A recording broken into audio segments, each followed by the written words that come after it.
You are about to get many downloads in this season of your life. This is the season of blessings for you. This is the season where you are going to get many revelations about your life and about your future.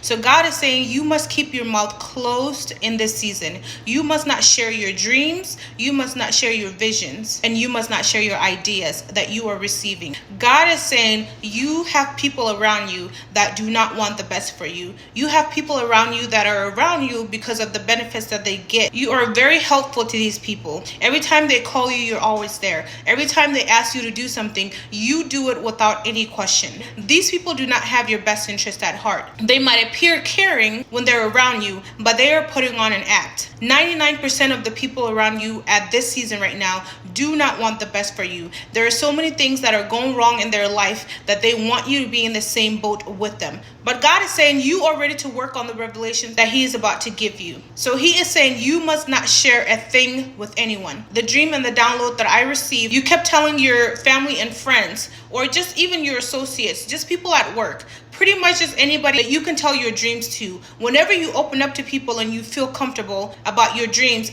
they think you're over dreaming. They call you a dreamer. And they think that all these things that you are dreaming about are not going to come to pass. But God is saying, when you do execute these dreams in the presence of these people that kept telling you that they're not going to come true, you will be in danger. Because number one, they do not want to feel like they are wrong. And number two, they do not want to feel like they're being left behind. So God is saying you must keep all of these revelations and dreams that you are about to receive and that you have been receiving to yourself. It is time to keep them to yourself and just work on them in silence. And give yourself a little bit of distance from these people. So I saw in the dream that you were talking about your revelations and your dreams, all of these exciting and beautiful things that you have received from God, that you will be the one blessed to do them, to execute them, to make them come to life. But what I saw is when these revelations finally came to pass, when your dreams finally got moving and got started, and it looked like they were going to succeed, all of these people that were doubting you are going to come back into your life. I saw that a lot of people were knocking on your door and they were looking through your window, just trying to get you to allow them back into your presence. And I saw that you did open the door for them, and they all were grouped up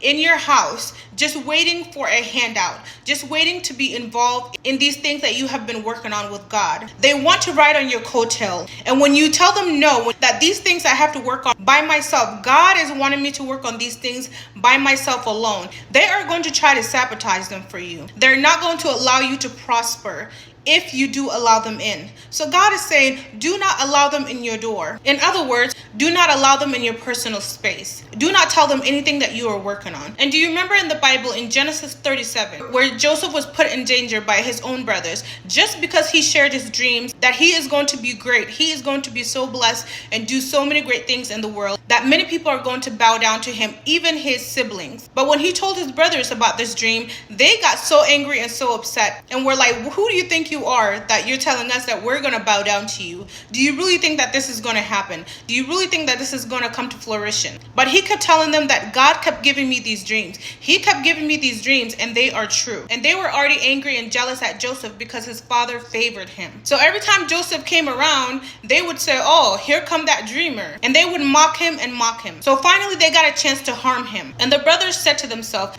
let us see what will become of his dreams. And when they got this idea to him, the oldest brother said we should not kill him, because he knew he would have to take all of the blame since he is the oldest of the siblings. So when the trader came along, the Egypt trader, they ended up just selling him as a slave. And when they succeeded in selling, one of the brothers ripped off his garment and killed a goat and put goat on it. And they came and brought that piece of cloth to their father, and the father was fooled. And he believed that Joseph was unalived by an animal. But Joseph is so blessed that God is with him everywhere he went. He ended up making it to Egypt and becoming a slave to the trader. And even there, he kept getting in trouble. He kept suffering. He kept going through many trials and tribulations. But God kept getting him out of it. God kept covering him, to the point where the people in Egypt, the leaders and the masters in Egypt, saw how blessed he was and saw how the hand of God was on him. So they gave him a position where he was an authority and people were bowing down to him. And later on, his brothers ended up coming to Egypt to buy food and grain there. But instead of Joseph hurting his brothers, he put them in a test. And he was very kind to them. And he gave them food and he gave them their money back. Even through all of the troubles that Joseph went through, he still was kind. He still was showing love to people and to his brothers, where he had all the power and the authority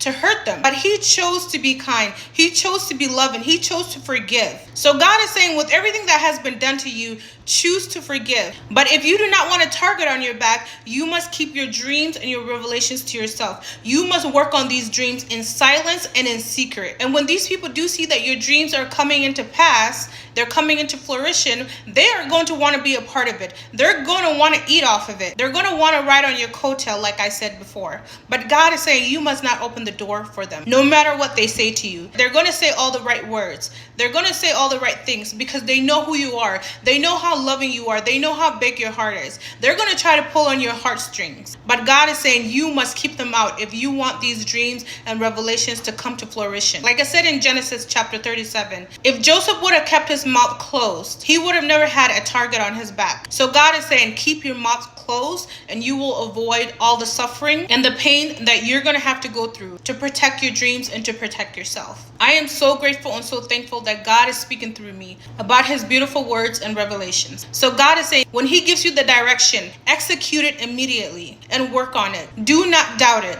And do not delay it. And most importantly, keep your mouth closed and keep every dream to yourself. You are a beautiful soul and you are so blessed.